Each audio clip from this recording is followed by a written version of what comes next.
दौसा में राजेंद्र सिंह राठौड़ आपको बता दें राजपूत समाज के एक कार्यक्रम में शिरकत करने के लिए आए थे, जहां राजेंद्र राठौड़ ने कहा कि भाजपा राजस्थान में 7 की 7 विधानसभा सीटों पर उपचुनाव में जीतेगी और भाजपा की जीत में दौसा जो है वो पूरे रिकॉर्ड तोड़ देगी। इधर भजनलाल सरकार के 11 महीने के कार्यकाल का जिक्र करते हुए राजेंद्र सिंह राठौड़ ने कहा कि पिछले 11 महीने का हमारी सरकार का जो कार्यकाल है उसमें जो घोषणाएं हुई है उन सभी को धरातल पर लाया जा रहा है। सामान्य सीट पर जगमोहन मीणा को टिकट देने के सवाल पर राजेंद्र सिंह राठौड़ ने कहा कि भारतीय जनता पार्टी कोई जात बिरादरी नहीं देखती है।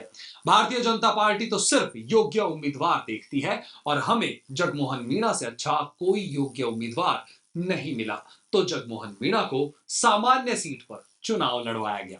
इधर परिवारवाद के सवाल पर राजेंद्र सिंह राठौड़ बोले कि एक परिवार में अगर 2 योग्यताएं हैं तो दूसरी योग्यता को अयोग्य नहीं ठहराया जा सकता। इसीलिए दौसा का टिकट परिवारवाद से परे है। लेकिन इसके ऊपर सच तो यह भी है कि जब से दौसा में भाजपा के बड़े नेता किरोड़ीलाल मीणा को दौसा विधानसभा उपचुनाव का टिकट मिला है, तब से प्रत्येक भाजपा नेता परिवारवाद की अलग अलग परिभाषाएं बताए जा रहा है। भारतीय जनता पार्टी राजस्थान में 7 उपचुनाव पर जीत दर्ज करेगी। दौसा के अंदर भारतीय जनता पार्टी के प्रत्याशी जगमोहन मीणा के लिए सभी समाजों में एक लहर चल रही है।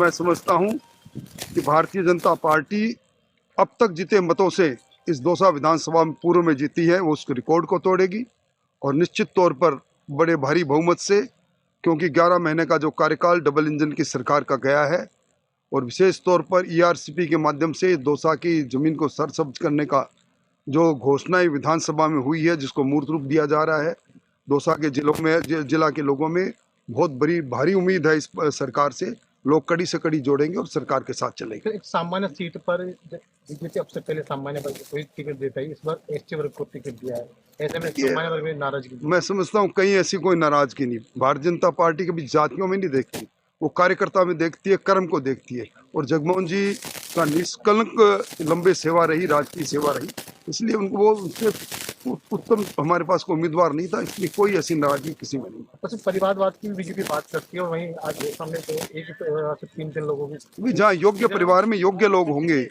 वो राजनीति में जो लंबे समय से काम करेंगे तो उनकी अयोग्यता नहीं हो सकती है एक परिवार के होने के नाते। इसलिए कोई परिवारवाद की बात नहीं।